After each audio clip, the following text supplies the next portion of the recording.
Assalamualaikum dan salam sejahtera. Baru-baru ni kita dapat lihat ramai kawan-kawan kita, kenalan kita maupun saudara kita sendiri yang mula melibatkan diri dengan aktiviti berbasikal ataupun cycling. Dia macam dah jadi satu trend tau. Lebih-lebih lagi time PKP ni lah. So bila dia jadi trend, ramai yang mula menceburi aktiviti berbasikal ni. So hari ni saya ingin berkongsikan serba sedikit mengenai kebaikan berbasikal untuk kesihatan diri kita. Okey, sebelum tu saya nak bercerita sikit tentang dua komuniti ataupun geng utama basikal di Malaysia ni. Okey, yang first kita ada basikal mountain bike. Basikal ataupun MTB. MTB ni dia selalunya lebih tertumpu kepada jalan-jalan off-road seperti jalan-jalan berbukit. So tayar dia pun tayar yang sesuai, bukan tayar licin tu. Tayar dia yang memang sesuai untuk jalan-jalan di off-road. So mereka ni kurang tertumpu di mengayuh di kawasan jalan raya dan lebih tertumpu di pada kawasan-kawasan bukit. Yang kedua pula ialah basikal on the road bike. Ataupun road bike tayar. Road bike ni dia lebih, kalau kita tengok, dia lebih macam bentuk basikal racing. Basikal racing yang mana tayar dia tu kurus. Tayar dia tu licin dan juga kurus dan kecil. Dia lebih kepada kelajuan lah basikal ni. Basikal ni selalunya digunakan untuk khas untuk atas jalan raya dan juga di jalan-jalan yang lurus. Kalau kita tengok bentuk dia macam basikal racing.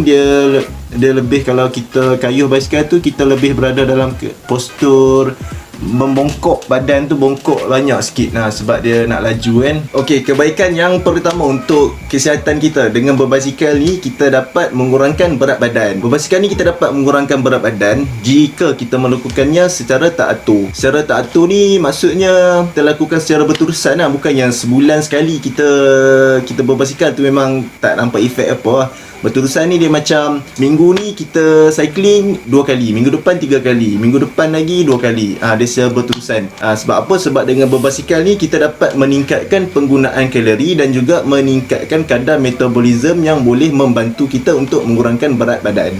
Alright. Kebaikan yang kedua pula ialah dengan berbasikal ni kita dapat mengawal tekanan darah. Berdasarkan Jurnal Farmakologi Kardiovaskular yang dikeluarkan pada tahun 1995, berbasikal mampu untuk memperbaiki kawalan tekanan darah sebanyak 10/8 mmHg pada pesakit yang mengalami tekanan darah tinggi. Okey, yang ketiga pula ialah dengan berbasikal ni kita dapat meningkatkan kesihatan mental. Bekas pemegang rekod dunia James Grimmy Aubrey mengalami kemurungan sepanjang hayatnya dan beliau memberitahu keluar dan mengayuh akan membantu orang yang mengalami depresi. Tanpa berbasikal, saya seakan kehilangan arah, menurut James Grimmy Aubrey. Okey, kebaikan berbasikal, kebaikan bersenam secara berbasikal ni menggabungkan aktiviti fizikal dan juga aktiviti luar, di samping kita meneroka pemandangan yang baru. Kan bila kita berbasikal, kita selalunya pergi ke kawasan-kawasan kampung kan, kawasan-kawasan yang ada hutan-hutan untuk jarak jauh. So siapa yang selalu bekerja di kawasan bandar seperti Kuala Lumpur dan sebagainya yang asyik dengan kesibukan, boleh menghilangkan stres dengan aktiviti berbasikal ini dengan meneroka pemandangan baru. Berbasikal ni dia boleh dilakukan secara solo untuk menghilangkan rasa risau, resah dan sebagainya, di samping secara berkumpulan untuk menambah kenalan baharu. Okey, next. Yang keempat pula, dapat mengurangkan penyakit diabetes. Mereka yang kuat bersenam ataupun bersukan biasalah sememangnya memang dapat mengurangkan risiko untuk mempunyai penyakit diabetes.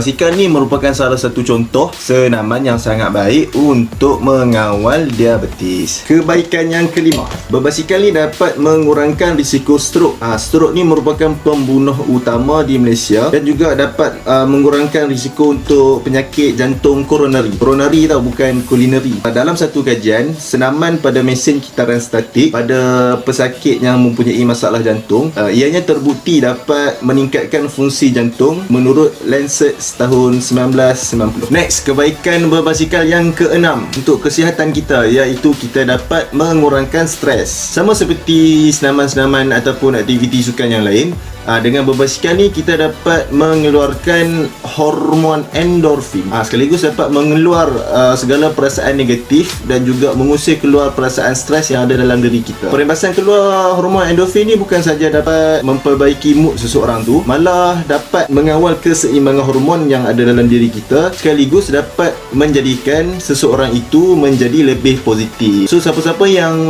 yang stres ataupun sibuk dengan urusan kerja tu, sangatlah digalakkan bersukan untuk menjadikan diri anda lebih ceria dan positif setiap masa. Okey, yang terakhir sekali ialah berbasikal secara rutin ni membantu kita untuk menguatkan tulang di bahagian atas anggota badan dan juga tulang belakang. Justru itu risiko untuk mengalami kecederaan dan ataupun patah pada bahagian tulang-tulang lain juga berkurangan. Malah ada juga kajian yang menunjukkan bahawa individu yang aktif berbasikal ini sukar untuk mengalami masalah patah tulang pinggul apabila tua. So, siapa-siapa yang sayang tulang pinggul itu nak guna sampai ke tua, banyak-banyakkanlah berbasikal sejak dari muda ini. Selain itu, berbasikal juga dapat menguatkan tulang-tulang kaki dan juga sendi-sendi otot di sendi-sendi dan juga otot di bahagian lutut. Jadi sebab tu kalau ada yang perasan, kalau kita ada masalah seperti kecederaan di bahagian lutut, tendon ACL ataupun MCL, LCL dan lain-lain, bila kita pergi ke pusat fisio tersebut akan menyuruh kita melakukan aktiviti berbasikal, tapi bukan yang berbasikal di atas jalan tu lah, ada mesin berbasikal tu kan. Itu semua untuk menguatkan semula sendi dan juga otot di bahagian lutut supaya dapat menyokong semula badan kita untuk berjalan seperti biasa. Sekian perkongsian daripada saya, sampai berjumpa lagi. Assalamualaikum.